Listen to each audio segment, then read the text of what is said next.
tipo que haya experimentado un cambio como aquel que podemos ver en la palabra del Señor y que se va relatando a través del avance de la Biblia y por supuesto con toda su tremenda aporte a la Biblia en sí misma, libros como Romanos, Primera y Segunda de Corintios, Primera y Segunda de Tesalonicenses, ¿cierto? Timoteo, Primera y Segunda de Timoteo, Tito, son la carta a los Filipenses, a los Colosenses, a los Gálatas. Todos esos libros fueron escritos por el apóstol Pablo, de este hombre que te estoy relatando, que vivió una experiencia transformadora. Ahora, ¿cómo sucede esto? ¿Cómo sucede este cambio? Comienza con un acto que evidencia una realidad. Yo creo que usted vaya, en la medida que yo voy avanzando, no solamente usted vaya pensando en el apóstol Pablo, evidentemente, yo quiero que usted piense en usted. ¿Ok? Porque no estoy aquí para contarle una historia, estoy aquí para conectar esta historia con nuestra propia vida. Por tanto, ¿cómo experimenta una persona una transformación? Si tú estás pensando en este momento, yo necesito evidenciar en mi vida una transformación por alguna situación, cualquiera sea, ¿cierto? Pero que te ahoga, que te complica, que te hace perder el norte en la vida, tú y yo necesitamos una transformación. ¿Cómo comienza una transformación? Comienza a través de un acto que evidencia una realidad. Algo tiene que salir a la luz, algo que está oculto en nuestra vida tiene que salir a la luz. Y eso despeja una situación que a lo mejor está en tinieblas, está oscura en nosotros, pero comienza a evidenciar la necesidad de una transformación. Vamos al libro de Hechos capítulo 9, en el versículo 1 en adelante, se nos cuenta esta historia que yo acabo de relatar. Dice, Saulo, ¿cierto?, respirando aún amenazas y muerte contra los discípulos del Señor, vino al sumo sacerdote. Se presentó Saulo frente al sumo sacerdote, ¿para qué? Versículo 2, para pedirle cartas para la sinagoga de Damasco, a fin de que si hallase algunos hombres o mujeres de este camino, los trajese presos a Jerusalén. El apóstol Pablo, todavía no era apóstol, era un hombre, un fariseo, un hombre ligado a la fe judía en toda su dimensión. Este hombre, celoso de la ley judía, se presenta frente al sumo sacerdote, que era la autoridad religiosa en ese tiempo, y le pide credenciales para poder ir, incluso entrar a las casas, ¿cierto?, ingresar a las casas y sacar a fuerza a aquellas personas que daban testimonio a algunos vecinos, por ejemplo, de que estaban siguiendo el camino. Cuando hablamos del camino, estamos hablando de siguiendo las enseñanzas de Jesús. Era un hombre temido, absolutamente temido por los cristianos, porque si alguno de los cristianos caía en manos de Saulo, ¿cierto?, su destino iba a ser la cárcel o podría incluso ser la muerte. Versículo 3. Pero Saulo, yendo por el camino, cuando iba con las credenciales, ¿cierto?, para hacer lo que acabo de señalar, yendo por el camino, dice, aconteció que al llegar cerca de Damasco, una ciudad, repentinamente le rodeó un resplandor de luz del cielo. Está de día, en otro relato, el apóstol Pablo relata en otras dos partes del libro de Hechos esta conversión y nos dice que fue en el mediodía. En plena luz del día, un resplandor de luz que era más luminoso que el mismo día, ilumina, ¿cierto?, ese momento, y dice que cuando eso ocurre, versículo 4, Saulo cae a tierra y oye una voz. Esto es extraordinario, ¿cierto? A esto no le pasa a muchas personas, ¿no? ¿Cierto? Un evento como este tenemos que entender que es un evento extraordinario. No significa que en tu vida y en mi vida vamos a experimentar una transformación porque cierto día un resplandor de luz nos va a iluminar y vamos a escuchar una voz del cielo. Es un evento extraordinario, pero también demuestra el poder de Dios. Y esa voz que se escucha dice así, Saulo, Saulo, ¿por qué me persigues? Saulo no ve la voz, no ve un rostro que menciona esta voz, solamente escucha la voz. En medio de ese resplandor de luz, ya en tierra, por el impacto que significa este evento, Saulo escucha una voz. Saulo, Saulo, ¿por qué me persigues? Desde mi punto de vista, esto evidencia dos cosas. Porque estamos hablando de que algo tiene que evidenciarse en nuestra vida para que se comience a experimentar la transformación. Esa transformación tan anhelada que tú esperas en tu vida. Primero,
hay algo que no se corresponde en la comprensión que él tiene de sí mismo y de lo que está haciendo.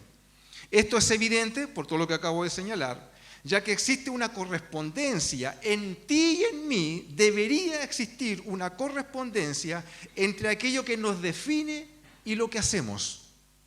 Piense bien esto, lo voy a decir de nuevo.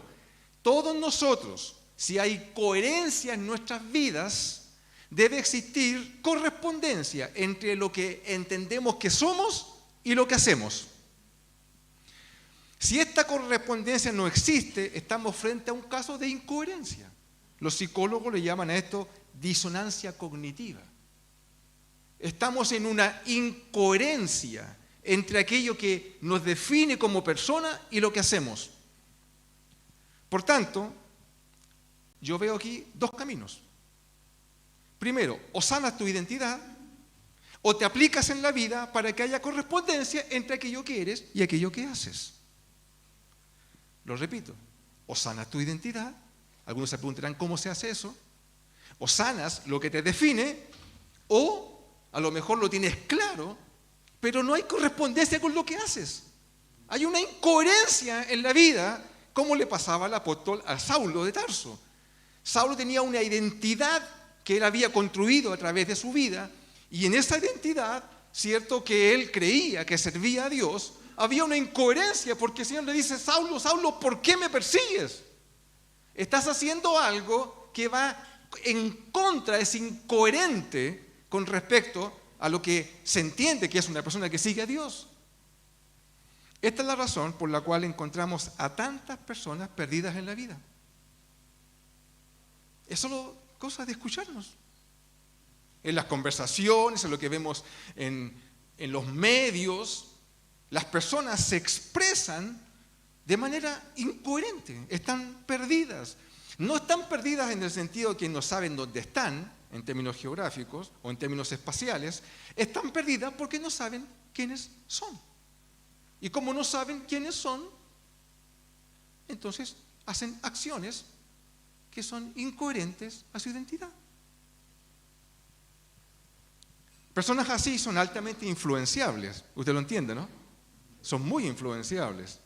La adolescencia, que es una etapa de la vida en donde se está afirmando la identidad, ¿cierto? Si no hay una identidad firme, afirmada, desde la misma persona, pero también desde los padres, de ahí la importancia del rol de los padres, de ambos. Si eso no existe, obviamente esa persona va a tener conflictos en su identidad. Va a ser influenciable. En general, obviamente, van a terminar amoldándose a otros patrones de otras personas. Por ejemplo, para ser aceptados. Todos sabemos de esto, ¿no? Es muy simple, no estoy diciendo nada diferente. Si Jesús hubiese acomodado su ministerio, por ejemplo, a lo que la gente esperaba de él, tiempo tenía para haber cambiado su método.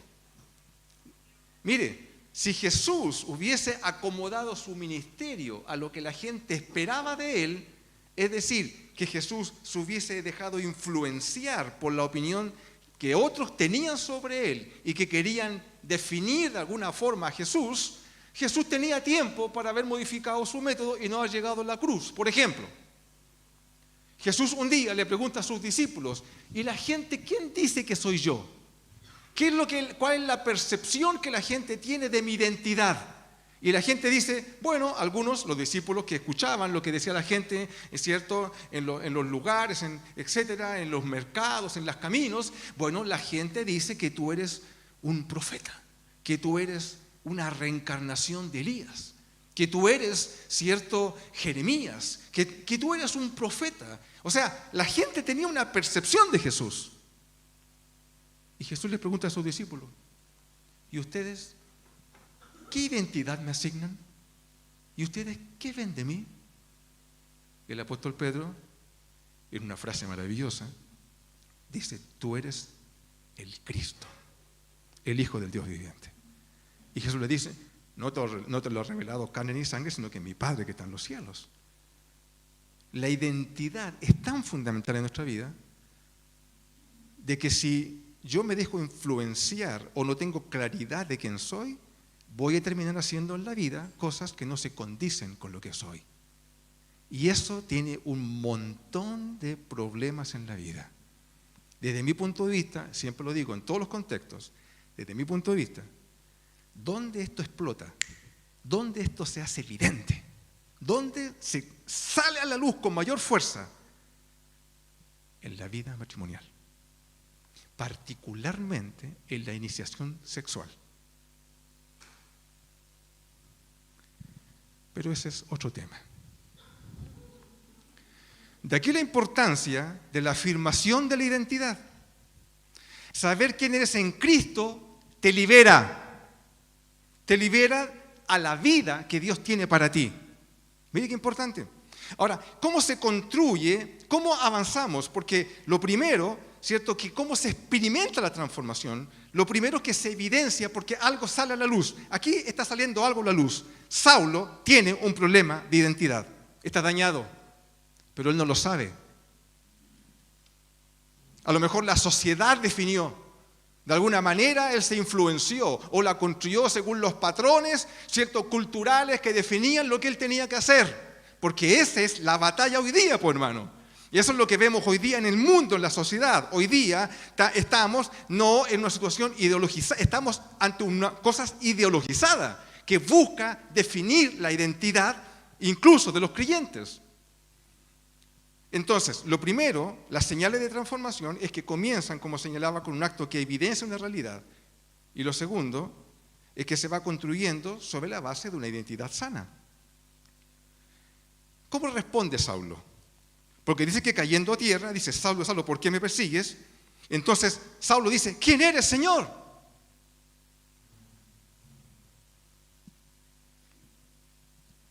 ¿Dónde está fundada la identidad de Saulo?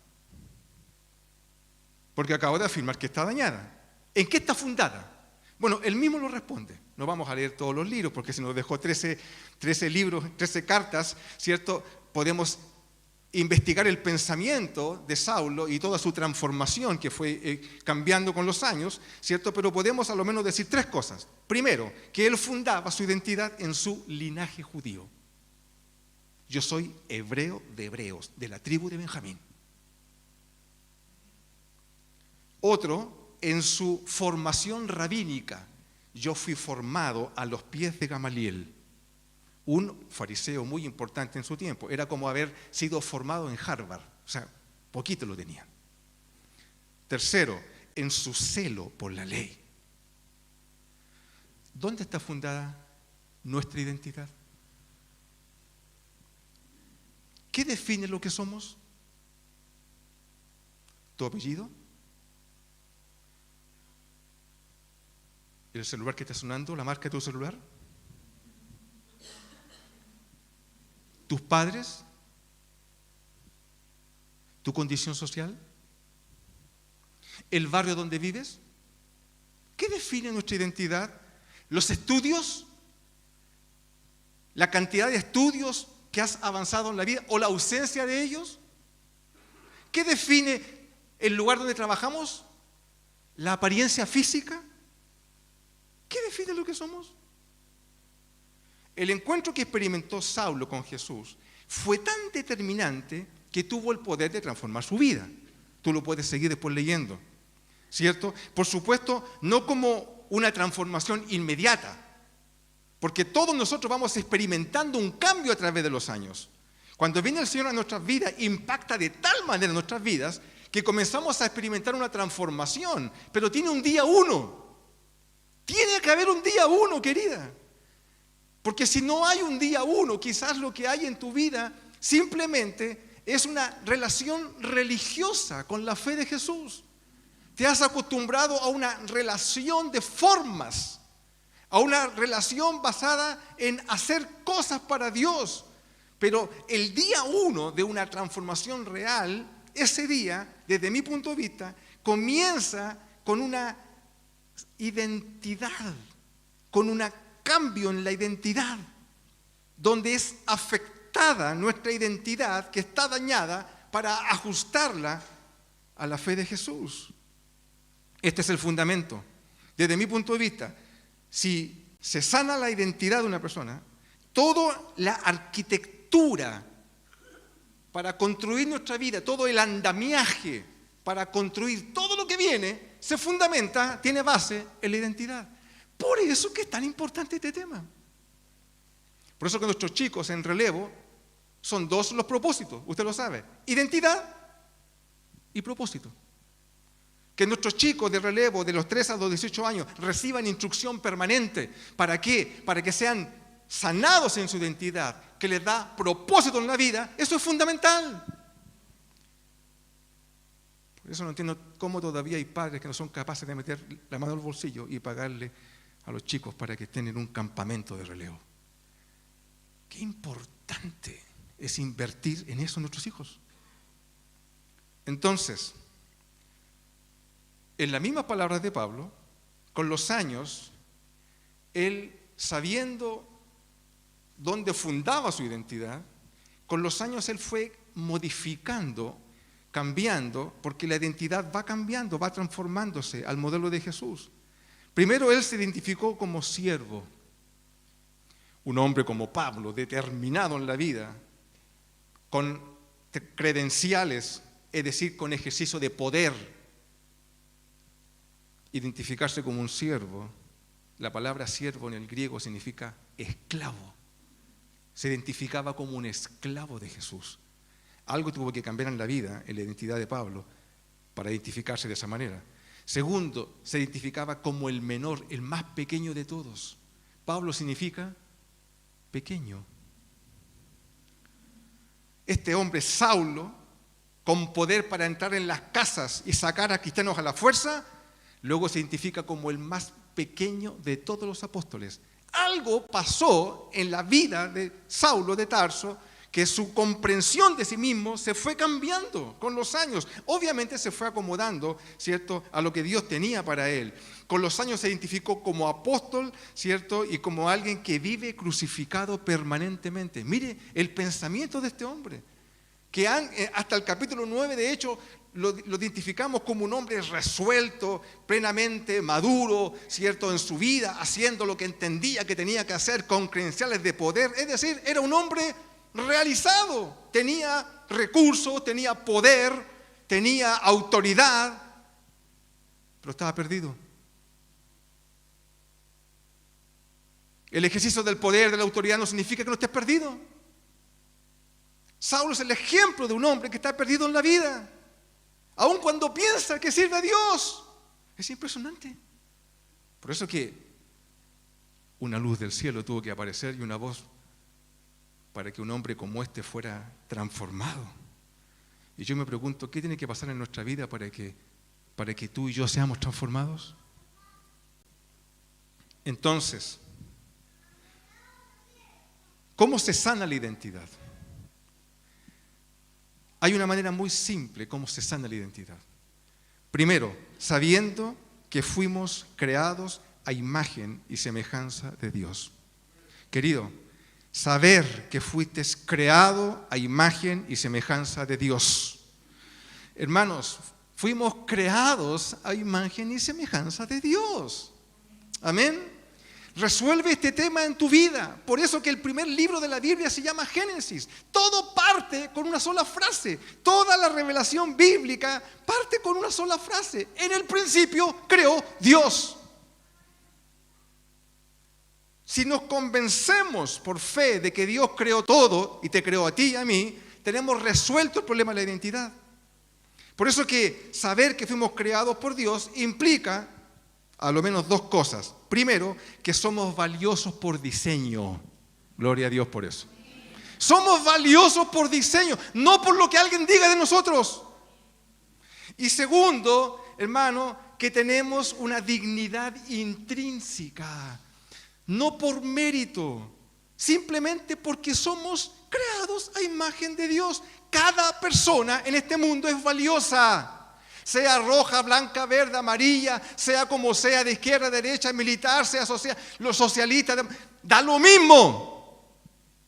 Es una persona creada a imagen de Dios y es valiosa para el Señor. Tiene un Tiene un valor por diseño, no por desempeño, no por mérito. Por supuesto que nuestra identidad está dañada. ¿Y qué es lo que la dañó? El pecado. El pecado distorsiona nuestra identidad. Por eso que resolver el problema del pecado es resolver nuestra sanidad. Piensa en esto. ¿Amén? Ahora, he dicho dos cosas.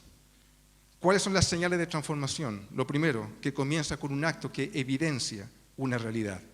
Segundo, se construye sobre la base de una identidad sana. Pero lo tercero es que se expresa en un propósito que hace sentido a mi identidad. Se expresa en un propósito que hace sentido a mi identidad.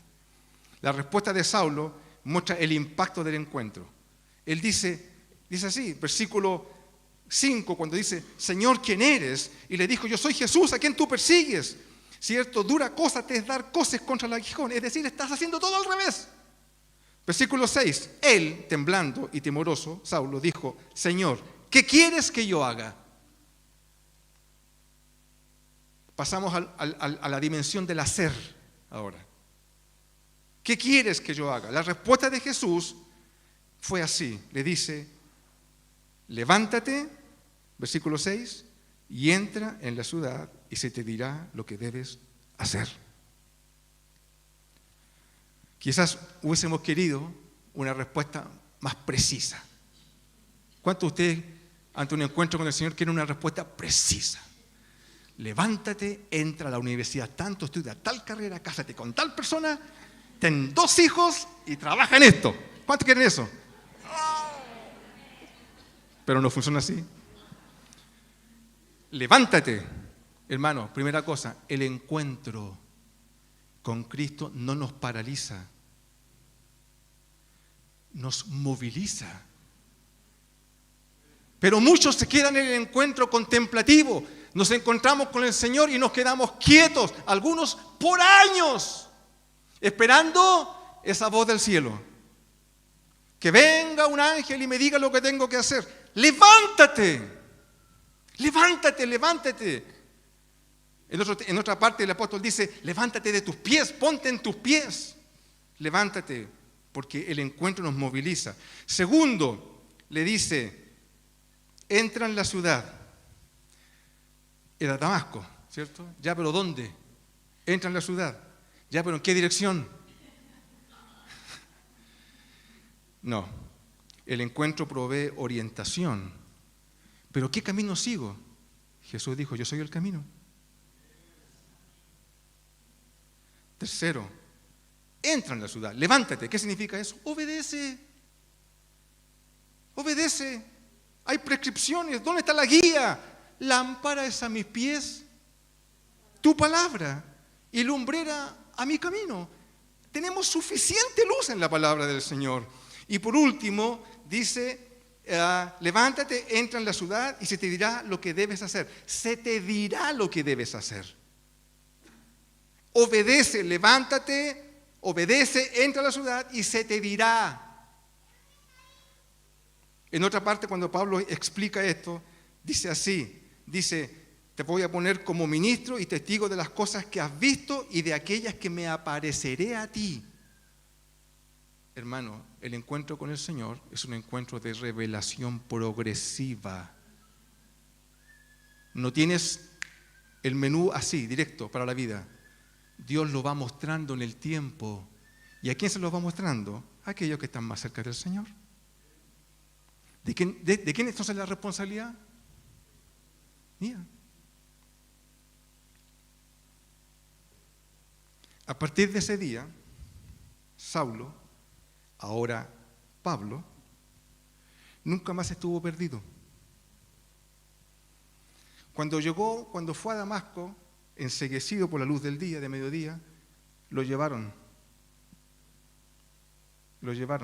y estuvo 3 días ciego. Sufrió todo tipo de atropellos, vejámenes.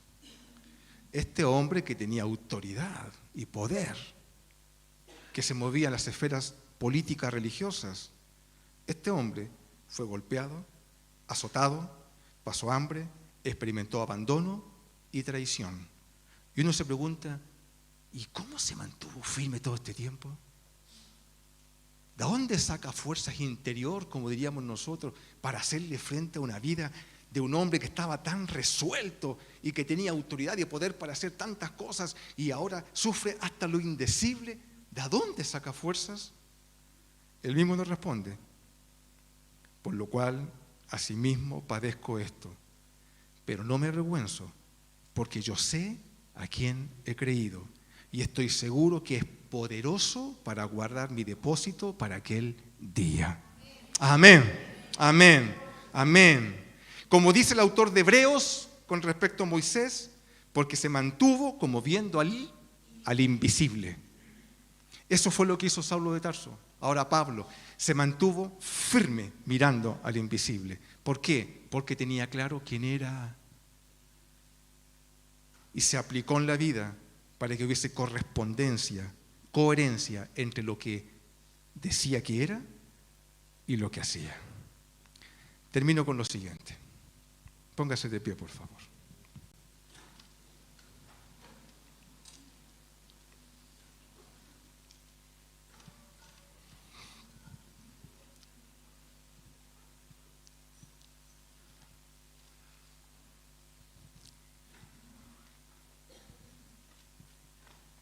A partir de este encuentro, Saulo, ahora Pablo, su vida cambió para siempre. Qué tremendo el impacto de un encuentro, ¿no? De un encuentro verdadero. Nunca más lo vemos igual. Ya después con los años no lucha, no tiene una lucha interna por su identidad fariseica. Seguramente tuvo otras luchas, como también tú y yo tenemos todo el tiempo. Si alguna vez tuvo dudas existenciales, por ejemplo, se respondieron en la persona de Jesús. Para él, Jesús se transformó en su vida. El encuentro con Jesús le dio al apóstol Pablo significado y propósito. ¿Se imagina si cada chilena y chileno, personas que viven en este país, tuviese claro su significado y su propósito? ¿Se imagina cómo sería este país? Achiquémonos un poquito. ¿Cómo sería si la iglesia, nosotros, cada persona tuviese claro su significado y su propósito? Sería impresionante, ¿no? Impresionante. Todo lo que estamos aquí tenemos luchas. Todo el tiempo. El apóstol también las tuvo con los años. Pero había algo que él tenía, que él decía es un depósito que lo mantenía firme en su propósito. El Espíritu Santo vino a su corazón. Y cuando la Biblia habla del Espíritu Santo viniendo al corazón, lo que está diciendo es que es Dios mismo viniendo al corazón. Eso te libera para ser la persona que Cristo quiere que seas y para hacer lo que Dios ha determinado para ti y para mí que hagamos. Qué tremenda bendición. Cerramos los ojitos. Padre, te damos gracias por este día. Te pido, Señor, que cada persona aquí presente, Señor, pueda reflexionar en estas palabras. Tenemos el ejemplo de una persona tan contraria a la fe como Saulo de Tarso, siendo transformado en una persona por el poder de tu Espíritu Santo. No fue cambiado su corazón a través de una terapia, no fue cambiado su corazón a través de fármacos, no fue cambiado su corazón a través de la incorporación de disciplinas espirituales. Su corazón fue cambiado porque el Espíritu Santo lo cambió. Querida, querido, abre tu corazón para que el Espíritu Santo transforme transforme tu vida. Abre tu corazón. Si así haces, tu identidad vuelve al diseño de Dios.